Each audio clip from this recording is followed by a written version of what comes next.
talk about Gallantt, Ispat, this stock has been buzzing around in the trading session today as well. It's up almost 25% in the last 1 month. Let's go across to Nigel to give us some more details or color on this one as well. Nigel, good afternoon. Well, that's right. Gallantt, Ispat is up close to 25% in the past 1 month or so, but it's still a distance away from the 52-week high. Well, their recently disclosed operational update looks pretty good. You know, the billets are up by close to around 30%. The MS bars are up by close to around 8%.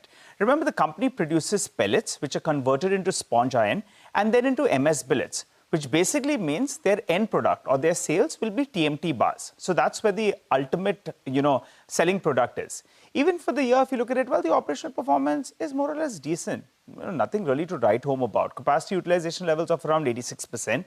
The steel sales were around 850,000 tons, which is a marginal growth of just 3% on a year-on-year basis. The company, remember, has a 1 million ton finished steel plant.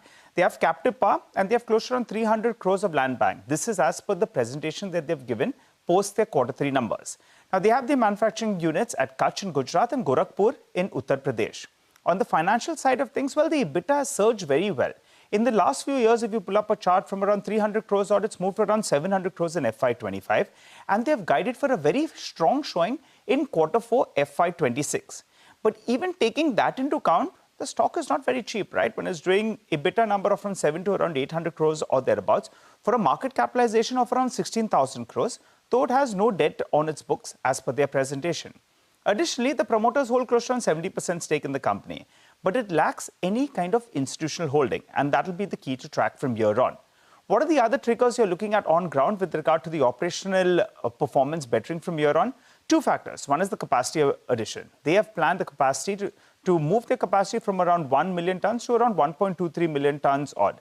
That's across, the expansion at their Gorakhpur unit as well as their Kutch unit. So one is the expansion. Secondly, they're focusing on raw material focus. They've laid out a capex of around 1,500 crores in the Uttar Pradesh as well as the Rajasthan mines. So they're focusing on backward integration. And the company says that they're looking at securing the raw material linkage and achieving EBITDA per ton improvement of around 2,000 rupees per ton. Now, that'll be interesting to see because that could give a bit of a booster shot to the EBITDA number. So, short point is, Gallantt, Ispat has been buzzing in trade, no institutional holding, and valuation-wise, not very, very cheap. But they've got a couple of triggers in store, so we'll have to see how that plays out. Back to you guys. Okay, all right. Thank you so much for explaining that move to us. That's Gallantt, Ispat with the fundamentals and the risks, as Nigel pointed out. Let's slip into a short break now. Up next, FADA CEO Saharsh Damani will join us to discuss the CAFE 2027 draft, the Delhi EV policy as well. Stay tuned for that conversation.